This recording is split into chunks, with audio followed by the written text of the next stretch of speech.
ইয়াজুজ মাজুজের প্রাচীর নিজ চোখে দেখেছিলেন আব্বাসীয় খলিফার আমলে সালাম আত-তারজুমান নামের এক ব্যক্তি।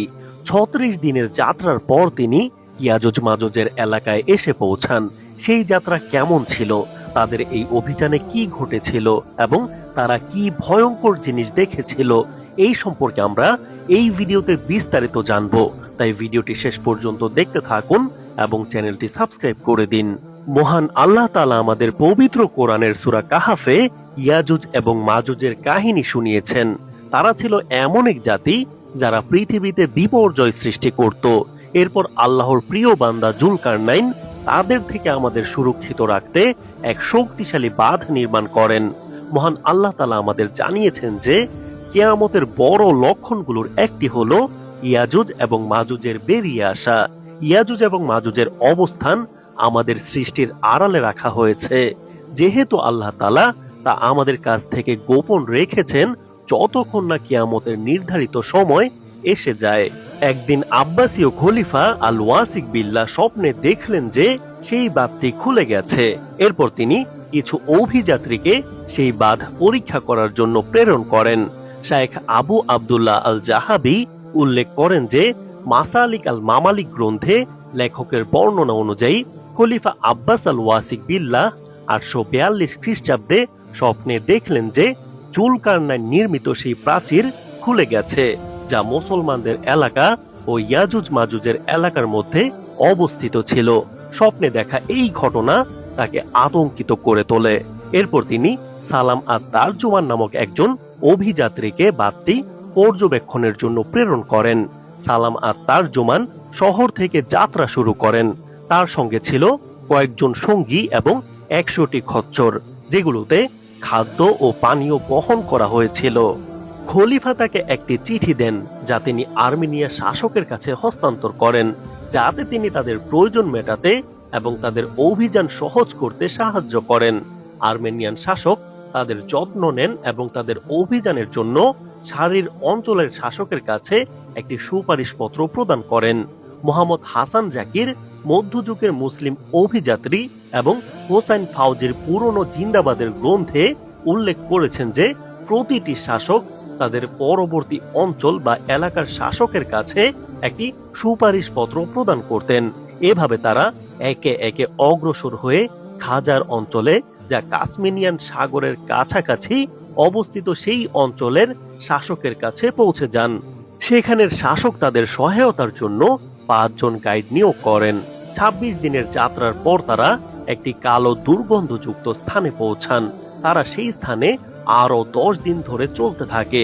এরপর তারা এমন কিছু ধ্বংসপ্রাপ্ত শহরের কাছে পৌঁছায় যেখানে একসময় ইয়াজুজ এবং মাজুজ বাস করত। সেই শহরগুলো তখন থেকে পরিত্যক্ত ও ধ্বংস হয়ে পড়ে রয়েছে।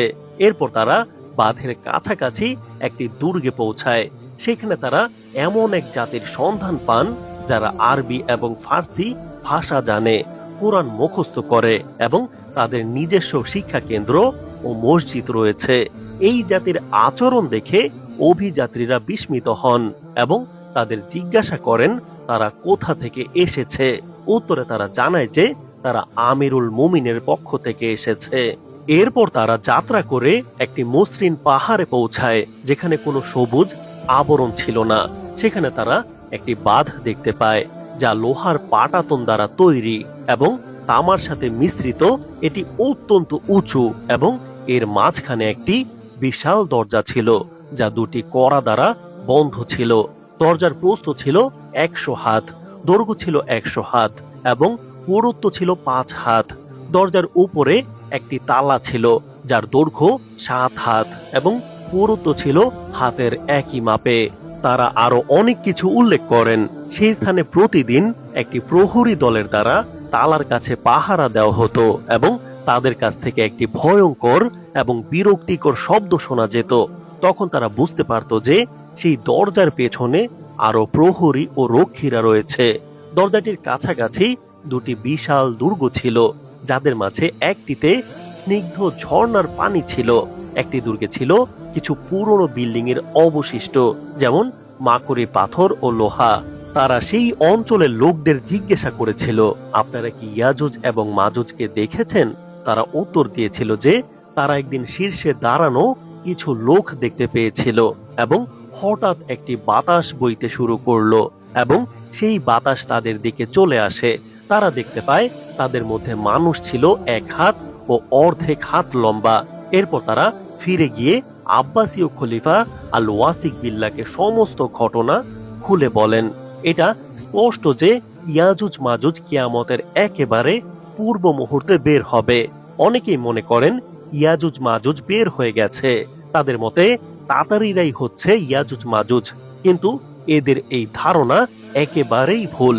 মহান আল্লাহ তাআলা বলেন, জুলকারনাইন বললেন, এটা আমার পালনকর্তার অনুগ্রহ।